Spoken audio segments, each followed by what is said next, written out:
청소년 기자단 여러분, 2021년이 벌써 슝 날라와서 9월로 왔습니다. 올 상반기 우리가 어떤 일을 하면서 보냈는지 가물가물한데요. 자, 그래서 준비했습니다. 2021년 상반기 핫 키워드 한번 알아보도록 하겠습니다. 앞으로 여러분들이 살면서 늘 한 해를 정리하는 시사 키워드 정도는 정리할 수 있어야 되는데요. 오늘도 의미 있는 시간 만들기 위해서 여러분 집중해주세요. 네, 2021년도 상반기 토픽, 올 상반기에 떠오른 키워드를 여러분 함께 보시죠. 자, Vnomics입니다. 바이러스의 V와 이코노믹스의 nomics를 합한 신조어인데요. 이 바이러스가 바꾸어 놓은, 그리고 바뀌게 될 경제라는 뜻입니다. 이미 우리는 집 안에서 머무르는 시간이 많아지면서 집에서 입는 옷에도 퀄리티가 높아지기 시작을 했죠. 그리고 실내에서 집합이 금지되다 보니 캠핑 시장으로 많이 확대되었습니다. 그리고 호캉스가 뭐냐면요, 호텔에서 바캉스를 즐긴다는 뜻이에요. 자, 다음은 자본주의 퀴즈. 이게 무엇이냐? 바로 여러분입니다. 이 돈과 소비에 대한 편견이 없는 새로운 소비자인데요. 어릴 때부터 광고나 시장, 금융, 주식하는 친구들도 굉장히 많죠. 등의 자본주의적인 요소에 굉장히 친숙해지다 보니 머니에 대해서 잘 기억을 하고 어릴 때부터 이 자본주의 논리에 익숙해진 사람들을 뜻하는 게 바로 자본주의 키즈입니다. 자, 주식하는 친구 있으신가요? 맞아요. 여러분들이 바로 자본주의 키즈입니다. 휴먼터치라는 건요, 인간의 손길이 필요하다라는데요. 코로나로 인해서 언택트 문화가 강조가 되었죠. 이슈가 되었죠. 그런데 그 속에서 너무 디지털화되고 또 기계화되다 보니까 인간적인 요소의 따뜻함도 필요하다라는 욕구가 일어나게 된 것입니다. 자, 이런 걸 이용한 마케팅도 있는데요. 바로 오뚜기. 그렇죠. 서민들처럼 데이트도 소박하게 지내시고, 그리고 먹는 것도 오뚜기 제품을 이용해서 막 먹잖아요. 이렇게 친밀감을 쌓고 공감을 쌓아내는 이런 새로운 경영 방법도 대두가 되고 있습니다. 안전속도 5030입니다. 네. 학교나 주택가에서는 30km 이하로 주행하는 것이 법이고요. 그리고 일반 도로에서는 50km가 법입니다. 자, 2021년 4월부터 시행되는 중이고요. 그래서 우리가 길을 가다 보면 이정표도 이미 이렇게 5030으로 바뀌었습니다, 여러분. 다음은 인구 데드크로스인데요. 이 데드라는 말이 바로 죽는다라는 거잖아요. 근데 그 죽는다가 이렇게 크로스 되었대요. 뭐냐면 사망자 수가 너무 많아서 출생자 수를 갖다가 앞지른다는 거예요. 그 말은 벌써 없어지는 인구수가 생긴다라는 뜻이죠. 그렇죠. 이게 앞으로 인구수가 작다 보면 국가 경제나 경제 생활에 있어서도 위험을 끼치기 때문에 앞으로 그 대책을 세우는 것도 시급하다고 생각합니다. 자, 이 인구 데드크로스 발생이 언제 일어났죠, 여러분? 2019년입니다. 이렇게 2019년. 그렇죠. 사망자 수가 추월을 하기 시작을 했네요. 인구 절벽입니다. 자, 이렇게 툭 떨어지듯이 클리프, 그렇죠, 절벽이 돼버린 건데요. 이건 뭐냐, 바로 고령화 사회 때문에 그런 줄 알았는데 그게 아니라 어린이나 청소년들의 인구수가 급격하게 줄면서, 그렇죠, 이런 클리프 현상이 생기게 되었습니다. 6G. 그렇죠. 6G 핵심 기술 개발 사업인데요. 저희가 5G에 익숙한 지도 얼마 되지 않았어요. 그죠? 그런데 이 코로나 사회가 되면서 2021년은 정말 이 글로벌 기술 경쟁이 더 빨라졌다라고 생각하면 되는데, 그 속에서 우리가 미래 이동통신 네트워크의 주도권, 그쵸, 주인이 되는 거죠. 그리고 비대면과 디지털화에 앞선 대응을 하는 사업을 추진하는 중이라고 합니다. 정말 6G는 과연 어떠한 빠름을 가지고 올지 아직 예상이 안 되는데요. 여러분들께서 앞으로 이 6G를 공략하는 것이 바로 미래의 새로운 직업이 되지 않을까 싶습니다. 2021년도 최저시급 8,720원. 작년에 비해 1.5%만 인상되었는데요. 역대 가장 낮은 인상률이라고 해요. 그 이유로는 뭐가 있겠죠? 그렇죠. 작년 코로나로 인해서 모두가 경기가 어려웠죠, 여러분. 그렇죠. 그래서 이 삭감이 불가피했기 때문입니다.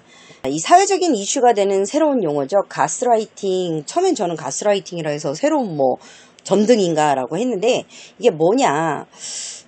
그렇죠. 예를 들면 이거예요. 작년은 집안 미천이다. 엄마가 없을 때 장녀가 돼야 된다. 이런 말을 들었을 때 어때요?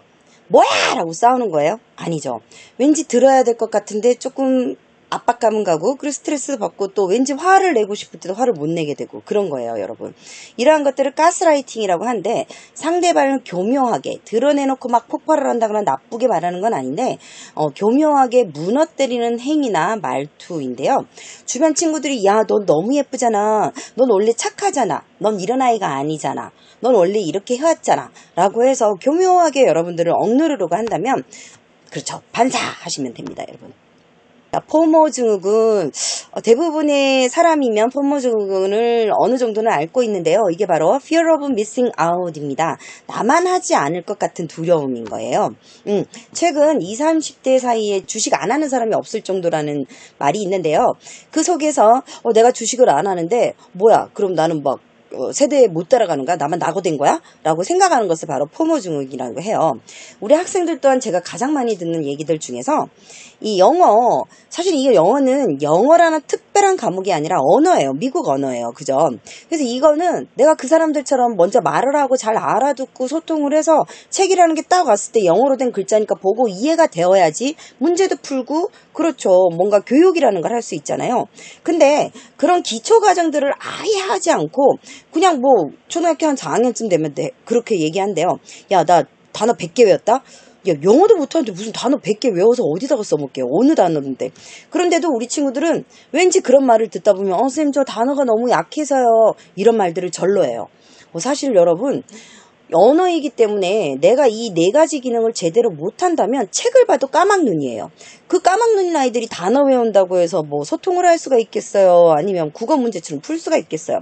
자, 그런 식의 두려움을 가지는 것 또한 포모 중이니까요. 여러분들 기초에 집중하시기 바랍니다. 자, 그 다음 MZ세대인데요. 이 MZ세대에는 80년대 이후에 밀레니엄 세대하고 90년대 중반쯤부터 시작된 Z세대를 총칭하는 말인데요.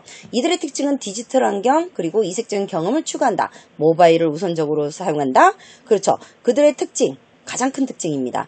SNS를 기반으로 해서 유통시장에서 강력한 소비자로 떠오르는 거예요. 요즘 우리 친구들 웬만하면 다 이렇게 인터넷을 통해서 옷이나 뭐 자기가 사고 싶은 것들 다 구매하시죠. 그렇죠. 여러분들이 바로 MZ세대입니다. 영지? 굉장히 의식 있는 래퍼이죠. 그렇습니다. MZ세대의 대표적인 표현입니다. 미닝아웃 현상. 이 미닝이라는 것은 뜻이고요. 커밍아웃은 그쵸 표현하다 뭐 이런 뜻인데요. 뭐 소비 하나에도 자기의 신념을 내비치는 거예요. 예를 들어서 여러분 돈줄 생각나시죠?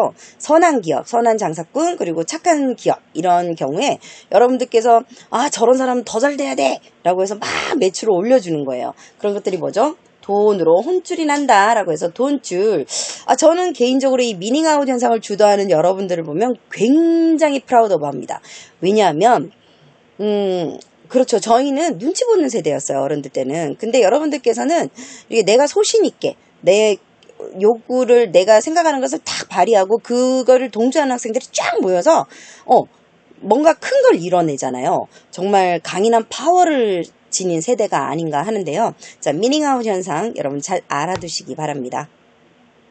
핵티비즘, 해커라는 말로도 비슷하게 들리죠, 여러분?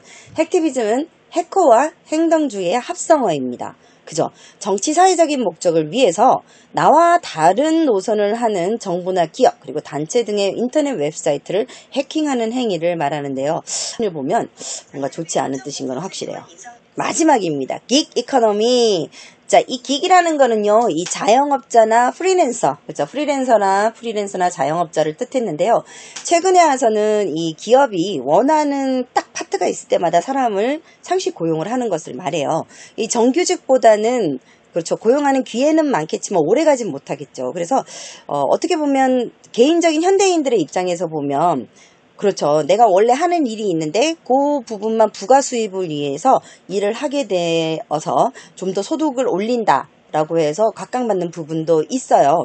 이거는 최근 이 IT 플랫폼의 발전으로 인해서 이 부분에 있어 익숙한 사람들이 없다 보니까 이 전문가들이나 이 MZ세대들이 또 감이 있잖아요. 이쪽 부분으로는. 그래서 이렇게 부분으로 고용을 해서 사용하기도 이렇게 같이 일을 하기도 하는데요.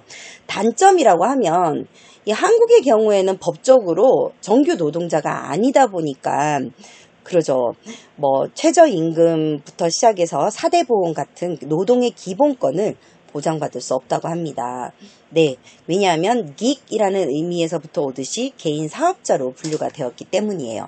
자, 여러분 세대는요, 이 gig 이권오핀을 잘 이용하면 그렇죠. 월급을 더 많이 올릴 수 있고 소득을 더 많이 부가적인 수익을 얻을 수 있는 일이 됩니다. 여러분 잘 활용하시고 전문적인 능력 꼭 여러분들 세대만이 가질 수 있는 능력을 꼭 갖추고 살아가시길 바랍니다. 네, 오늘도 아주 유익한 시간 되셨나요? 자, 앞으로 매년 이렇게 시사상식 키워드들을 차곡차곡 정리하다 보면 여러분들 고등학교 가서 많은 도움이 될 예정이고요. 그리고 성장해 가는 데 있어서 우리가 교육이라는 것이 필요한 부분이 바로 이 부분입니다. 사회에 나갔는데 경제생활을 하는데 그리고 단체 생활을 하는데 내가 뭔가 아는 게 많아야지 적응을 하고 활용을 할 수 있잖아요. 그래서 지금 이 시기 여러분들이 모바일을 보고 게임을 하는 것도 좋고 다 좋아요, 여러분. 그런데 이렇게 소중한 시간을 빼어서 시사상식이나 올해의 키워드 그리고 사회가 어떻게 변하고 있는지에 대해서 관심을 갖는 것 또한 굉장히 유익한 활동이라고 생각합니다. 어떻게 동의하셨나요, 여러분? 오늘 9월 청소년 기자단 교육을 끝내고요. 저희는 10월에 다시 찾아뵙도록 하겠습니다. 안녕히 계세요. 안녕.